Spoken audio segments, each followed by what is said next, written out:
What is up, business owners, entrepreneurs, and probably my grandma? You are listening to Business Vibe. Today's interview is with serial entrepreneur Mark Whitman, owner of Skyhook Adventures, a platform that connects travelers with local guides from around the world. Skyhook does $5 million in annual revenue for Mark. And in this episode, he tells you everything he did to build it, where he finds his remote staffing, how he validated the idea, and what he does in his day-to-day. If you guys enjoy this interview, please hit that subscribe button. There are so many more business interviews coming up with successful entrepreneurs. You don't want to miss any of them. Enjoy. Can you tell us a little bit about yourself and your background? So my background, how far back do you want to go? Oh, however much time you got, however much detail you want to give, we'll take it. I will start all the way back. Yeah, I won't go all the way back. I've been doing the online entrepreneurship thing for just over 10 years, 12 years now. Tried various different business models over the years. Started with affiliate marketing, content marketing, SEO type stuff, and that's pretty much maintained its thread throughout all the businesses that I've done. But yeah, I've dabbled in Amazon FBA, we've done SaaS, we've done D2C e-commerce, marketplaces, various things. More recent times, we run an agency, content marketing SEO agency, which we recently sold in 2023. And today, my focus is primarily on a marketplace that specializes in adventure travel, where we connect travelers with local guides around the world, and we take a commission on the platform for any bookings that are made through our platform. And that's called Skyhook. But all of these other projects, some of them I sold, some of them didn't work and failed. Some of them are still kind of bumbling along. I've kept some of those projects, and those sit alongside our primary business, Skyhook, in a holding company. So we're not a traditional holding company in the sense that we're going out acquiring operational businesses and then putting management teams in place. Not at all. Like, I'm super small. Most of the projects that I do on my own. Skyhook was an acquisition, and we're not averse to doing acquisition, but it's like my own money, right? So finding deals that suit me, that I've got bandwidth for, that are within my budget is fairly limited. When we originally spoke, I said, yeah, I've got a holding company with various projects, but I wouldn't say like I'm a traditional holdco business owner. So you said primarily the businesses that you own you've grown all of them, most of them. Most of them. Skyhook is an example of one that we've acquired. We were looking to make another acquisition this year, but it turns out that one, I couldn't find the right target. Ones that met my criteria, because I was looking for a very specific strategic acquisition that would be a bolt-on for Skyhook, which would be in the adventure travel insurance space. So we obviously sell in a lot of travel related services, and then or tours, and what people often need is insurance as well. And because our product is quite specialist, general insurance usually doesn't cover some of these activities. And so we were looking to acquire in that space, and we just couldn't find the right sort of target or meet at a price point that would be sensible. So the multiples were quite high for any of the meaningful conversations we had. And so I've just decided to build in that space. So but that would probably, I said to my wife, that's probably the last time I build now. Like, I'm tired of building from the ground up, and it's very difficult and hard to get a brand off the ground and actually get traction, and it takes a long time. It's a lot faster to buy. And that was going to be my next question too, is how do you decide some of these companies and industries? And while I was looking at some of the companies that you own, it did seem like that you had a common theme, which I'm sure helps, because you kind of take your ideas and experience from one, and you can take it to the next one. Yeah. So I've dabbled, as I said, in lots of different things, but I've tried to keep the industry or the broad theme quite similar throughout. And although we have gone into some strange things, most of those I've got rid of or sold. So the main theme is travel and the hospitality industry or lifestyle brands. What role in the businesses do you play? I'm pretty hands-on and quite operational, and I enjoy that. But I'm quite fortunate to have a great team that we've built over the years. And I seek out people who are great managers, who've got like an entrepreneurial flair and just like a very safe pair of hands, like good operators, essentially. Once I find those people, I nurture them into positions where they can actually take on a full project or manage. By project, I mean a business, but I'm still very much heavily involved in the day-to-day of every business that's in the portfolio. How do you find good people to run these companies? So just before we jumped on the call, or officially jumped on the call, I was from South Africa originally. And so I do all my recruitment out of South Africa. the great thing about South Africa is you get in a very high quality, highly skilled individual on average who's English speaking at a cost that's often a third of what it would cost out of the States or the UK. So it's a very affordable market to recruit from. And so we've done that for years just because I'm so familiar with the market. And our agency that we built was entirely staffed out of South Africa. It was about 100 people, about 15 full-time and about 100 freelancers when we reached full scale with it. And so going through that process of quite significant recruitment, I've learned like how to find golden nuggets and then nurture them through time. A lot of it's been luck, right? But I've got quite good at like recognizing talent, and it's like a specific type of talent that I'm looking for this type of individual. It's someone who's like entrepreneurial, but not quite confident enough to go it alone and want to almost be mentored into like a leadership role, a significant management role within a company where they're basically running the show. But it doesn't like happen overnight. So all of the people who are in those types of positions with me have been with me for years, and it's been like a nurturing process. So I've never like recruited for that role. I don't even know where you would start because you would need to align incentives in a very interesting way if you're going to go out and recruit for that type of person versus nurturing someone over years into that type of position. How do you make sure that this business over here, business A, isn't falling behind while business B is doing good? And how do you kind of keep an even flow across all your different companies? Well, the one that's like most actively managed is the biggest business, and the one that's the most complex, which is Skyhook. And so that has very close active management on my behalf. So I'm very close to the business. So I know whether that is going off piste or not. The others are a lot smaller, right? We're talking tiny businesses, they're micro businesses in some cases. One of them doesn't have any people. It's like a little passive income generating SaaS tool, right? Which I go back and forth with whether I should sell this thing or just keep it. But yeah, it doesn't require much oversight, very limited. Like we're talking a few hours a month. Other projects, I've just got good people in them who have strong ownership over the project. We meet weekly or sometimes even just monthly, run through the numbers. But again, they're small businesses. They're not as big and complex as Skyhook. I suspect if they got to a bigger scale, they would require a lot more bandwidth from me. It's fairly simple, like what I'm doing. I think, people who have more traditional holdco with bigger companies, you need a lot more management oversight and access to, because a lot of those companies or the people who are running the holdco aren't that close to the portfolio company. So you have to have a great management team in place who's reporting to you. Whereas I'm like, actually, I'm close enough to every project to know what's going on a day-to-day basis, pretty much. Do you mind talking about the revenue that you do? Yeah. So, I can talk about Skyhook revenue. Marketplaces revenue really splits into two different types. You've got the marketplace revenue, so like what's coming through the marketplace, and then our revenue as a percentage as a commission percentage, essentially. I can talk about GMV, which is the gross marketplace revenue. So we're on about 5 million pounds. I don't know what that is in dollars, maybe $7.5 million. That's coming through the platform. Our plan is to try to grow that quite aggressively. And I think there's a lot of headroom. It's definitely a growing industry. More and more people are looking to do adventure related activities. And we haven't even tapped the US market yet. Like most of our customer base is UK/Europe. So this year was the first year that we're starting to look across the pond and target America, which is obviously just so much bigger, just much bigger opportunity in America. Our sweet spot in this business is we're trying to target people of our sort of generation who've got disposable income, but don't necessarily want to do a long holiday. They're time short.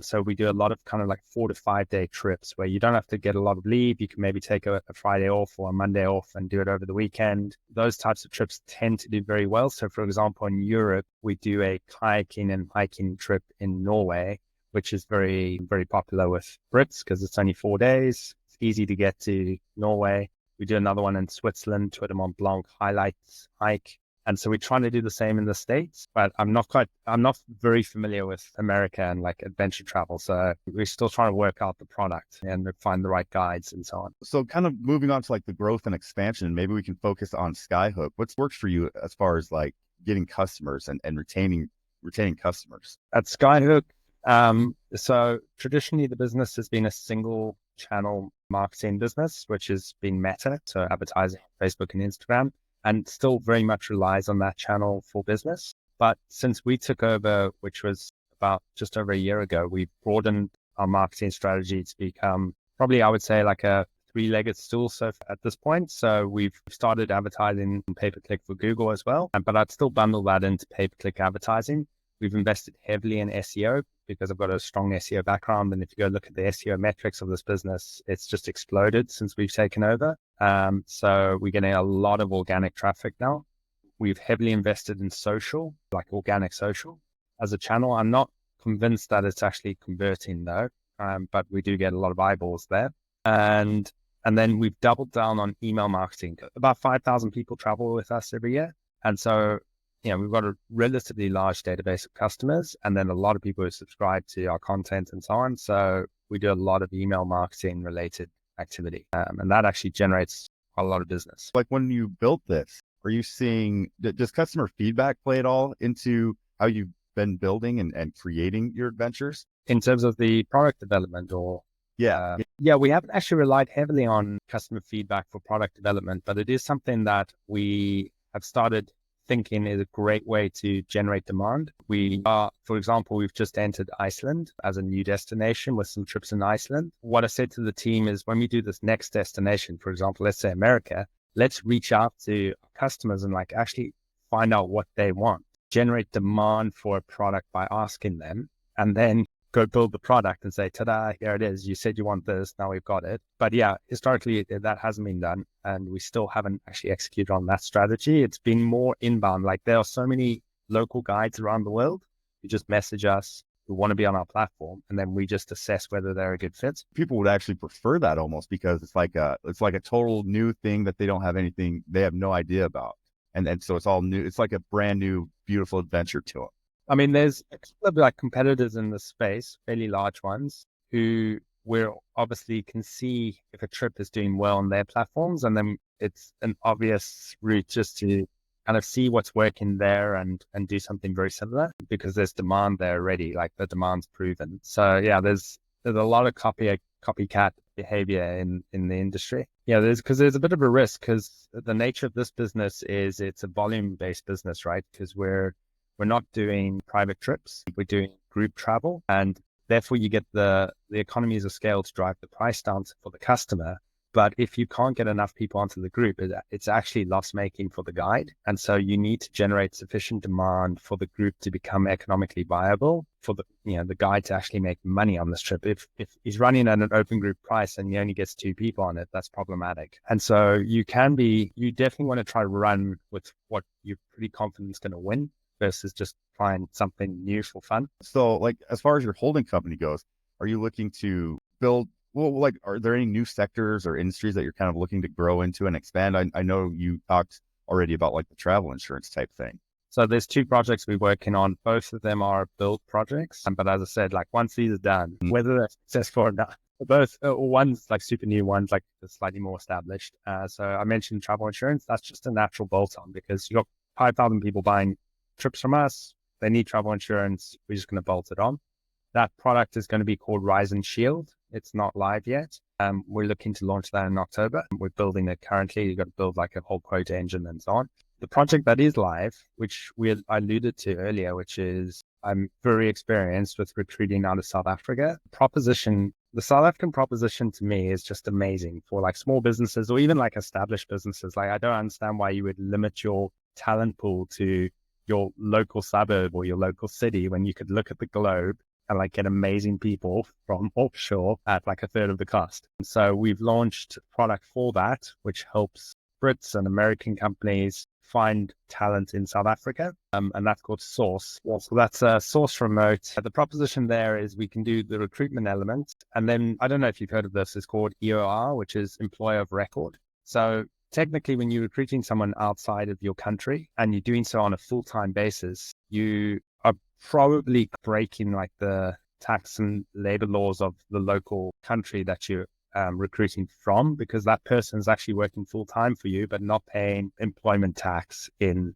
the country of origin. They might pay their income tax, but they're not paying the employer's tax. And so the way to get around that without having to set up an entity, let's say you're an American company, but you're recruiting from the Philippines or from South Africa, the way you get around that is you set up a local entity, or you engage someone like ourselves who've got a local entity, and we become the employer of record for that person. And so everything's tax compliant then. So there's a lot to it that most people probably wouldn't think of.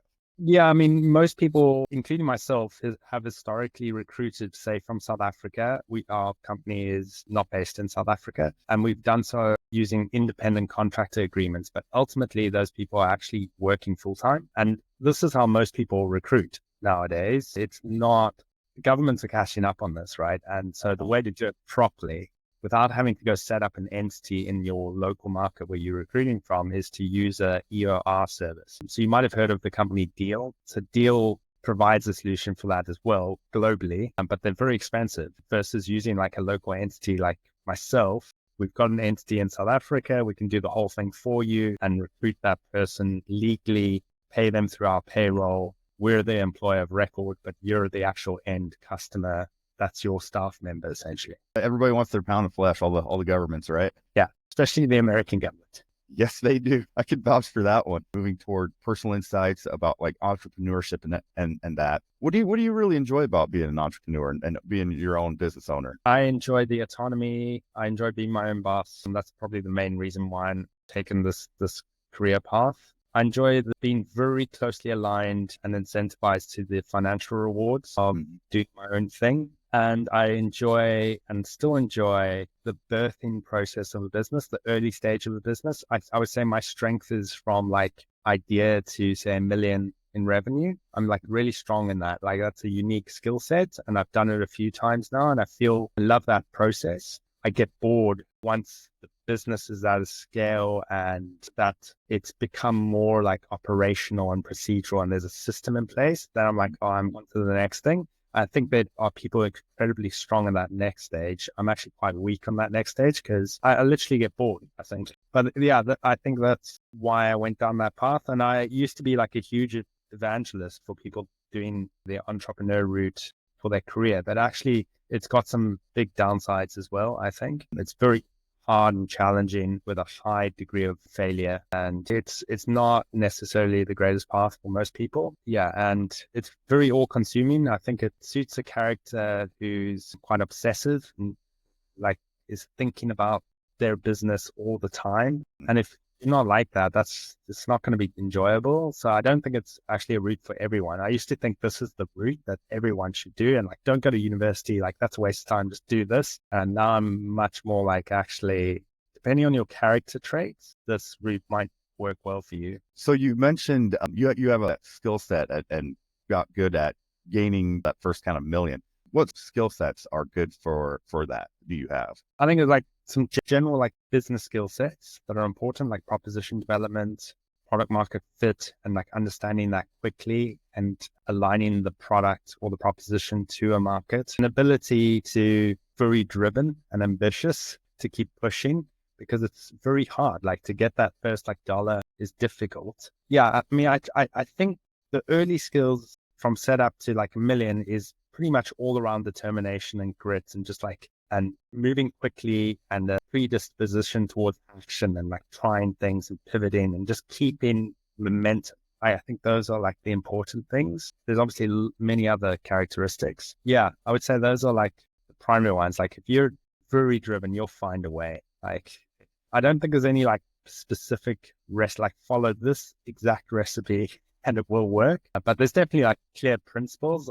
Yeah, there's lots online. You could watch Alex Hormozi all day long, and like he will give you lots of great principles. But at the end of the day, it's just like getting it done, like finding your own route. So there's a question I like to ask everybody that I interview. I find it really interesting, like their early roots. So what was your childhood like? Did you want to start your own business, be your own business owner from an early age? Yeah, I think so. So I remember like reading or hearing about Richard Branson, and I found that very inspirational. Like, can't remember if I was reading about him or how it was before I read about him, because I've subsequently read his books, but I probably read those when I was in my late teens, and I'm actually thinking quite a bit earlier yet. So I must have heard about him because I remember, so my surname's Whitman, and I remember his brand is Virgin.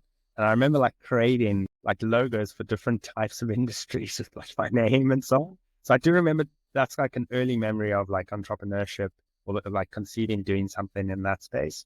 My dad was his own business owner.